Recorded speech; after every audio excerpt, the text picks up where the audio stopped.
Welcome to the next video in the group theory series. In this video, we will discuss the order of elements. And over here to the left, you can see a preview of everything we'll discuss in this video. If G is little g is an element of big G, that's a group element, then define the order of little g written with absolute value bars around G to be the least positive integer n such that g to the n is 1. Notice right off the rip that the order of the identity is always 1. And notice that these two ones are extremely different ones. This is the identity of an abstract group, and this is the number 1. Also notice that the order of any non-identity element is always strictly bigger than 1.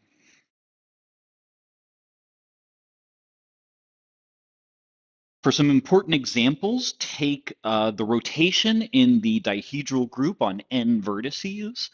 That's d sub 2n, so long as n is greater than or equal to 3. This always has order equal to n. I'll sort of leave that to the viewer to confirm, but easy enough. Also, if you take any reflection, and an arbitrary reflection looked like r to the is with I within the appropriate range, I'll let you sort of fill that in. It's pretty clear. But if you take its product with itself, this is the square, right? So I might as well write this as r to the is squared. We can compute this by taking, right, we'll use that way that we usually compute these things by taking r to the I, moving it left to the other side of s. That means that we must take its inverse. I've done this step by step several times now. I think it should be clear that when you move r to the other side of s, you have to take its inverse. Well, when you move r to the I to the other side of s, just by a very simple and straightforward inductive argument, you can do that as long as you put r to the I, or sorry, r to the minus I, the inverse, on the other side of s. So anyway, you do that move, the r to the I and the r to the minus I cancel. The s's are now next to each other and they cancel as well, so you get the identity, and that proves that the order of any reflection in any dihedral group is always 2.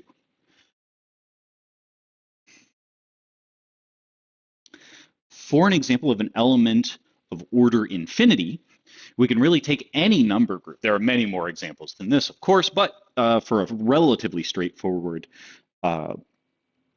collection of examples, take any number group and any element that is non-zero, it will have infinite order. Now for a generally helpful note, imagine that you have some group element, little g in big G, and a positive integer n, such that g to the n is 1. Does this mean that the order of g is n? No, it does not.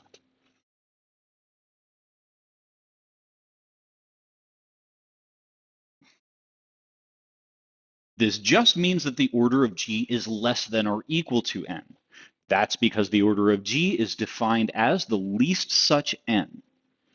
If g to the n is equal to 1, then for all you know, there might be some positive integer m strictly less than n, and also g to the m is 1.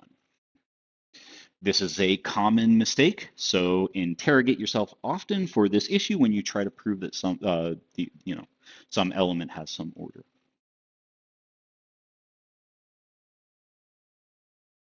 Okay, a theorem. The order of the inverse. For an elementary exercise, let's prove that the order of G is always the same as the order of its inverse for every group element of every group. Often to get started on a proof about the order of any element, you try writing down G to the n for some n and then show that that comes out equal to the identity. This will, if you can do it, give you that the order of G is at most n, and often you'll later try to prove the reverse.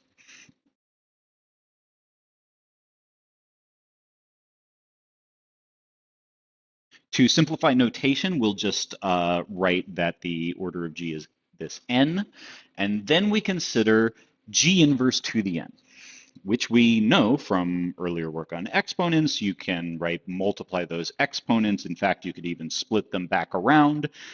And then we know that the order of G is n. By definition, that means that G to the n is 1. So we get that this whole thing comes out equal to 1. Therefore, the order of G inverse is at most n, exactly as we had planned on showing.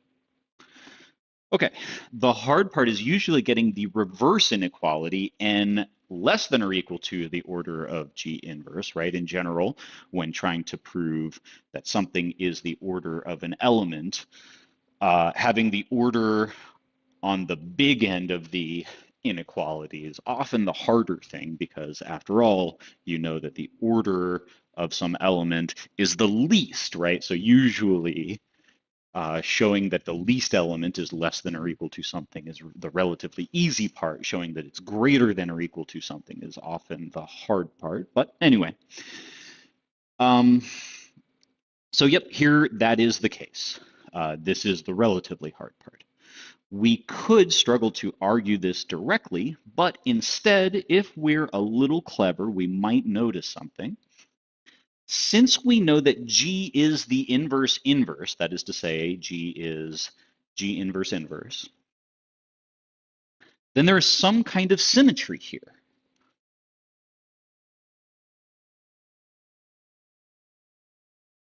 And in fact, we can exploit this to get the symmetric reverse inequality. What the above shows is that taking the inverse never increases the order. That if you had an element of order n, I believe I should have said that throughout this we need to assume that the order is finite, but also, right, if the order were infinite, it's relatively easy to prove that that the order of the inverse must also be infinite.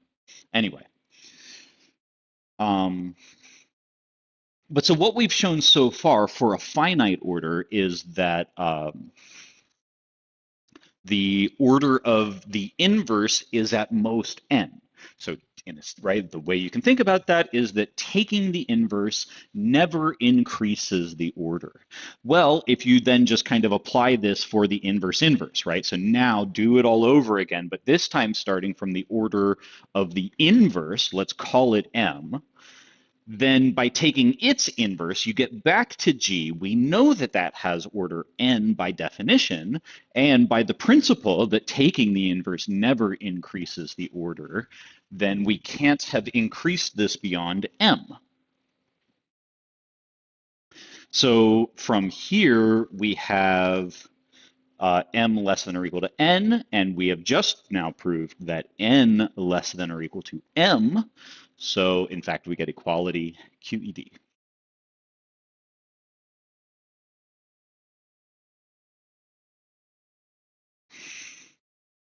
A simple and often useful fact is that the order of an element, if it is finite, then we, in a sense, we don't need exponents of G outside of the set from 0 to n minus 1.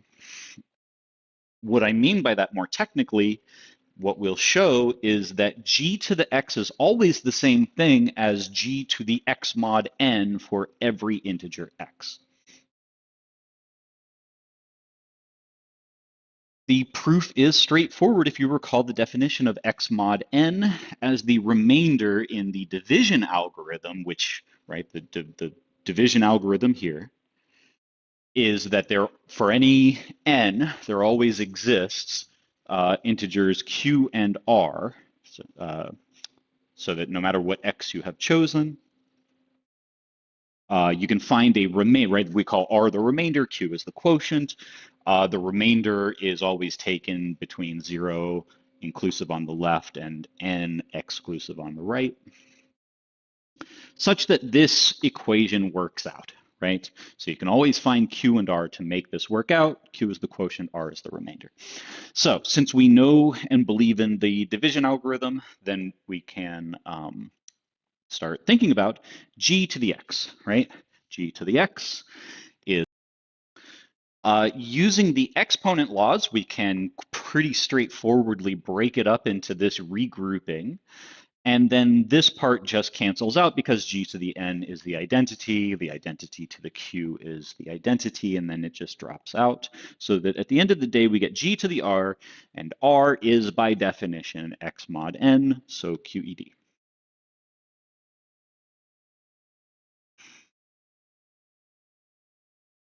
Now I'm going to make up a little bit of terminology, and it feels a little silly to make a word for this super simple concept, but it will turn out to be pretty useful. I'll use it a lot actually in future videos.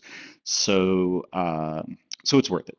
I say that a positive integer x clears g if, in fact, I don't even need the positive part, clears g if g to the x is 1. We will prove here that x clears g, right? X is an integer, g is a group element. X clears g if and only if the order of g divides x. And this is really just a corollary of the previous result. So x clears g if and only if g to the x is 1, that's by definition, and then that is always equal to g to the x mod order of g by the previous result. Now this, especially this part of the equation, is true if and only if that exponent is 0, because it is taken in the set 0 to n minus 1. So of those, the only one, and this is for the viewer to prove on your own if you want to, uh, of that set, the only one which gets you the identity is the number 0. But this holds if and only if g divides x. That's fairly straightforward to prove from elementary number theory, I suppose. Anyway, so I leave it to the viewer to justify each if and only if. Hint, you may want to carve out a special case for when g is the identity element. But there, the proof is complete. I think I did this proof in a slightly more unnecessarily complicated way over here on the left, but either way works.